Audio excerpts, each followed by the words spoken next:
Hello friends, આ હું મારા માટે કુર્તી સ્ટીચ કરી રહી છું.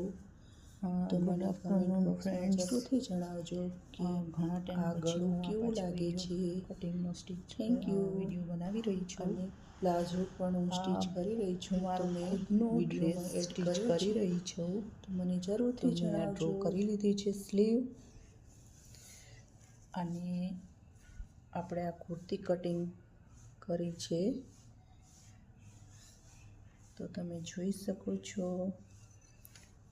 હું આ પેટર્ન કરવાની છું. તો આની અંદર આ પેટર્ન સારી લાગશે કે ખાલી પ્લેન જ ગોળ રાખો? તો મને કમેન્ટમાં જરૂરથી જણાવજો. Thank you. હવે હું આ પેન્ટ સ્ટીચ કરવા માટે કટ કરું છું. તો લાઇનિંગ આવી રીતે રાખું કે પછી આવી રીતે રાખું, એ મને જરૂરથી જણાવજો. Thank you.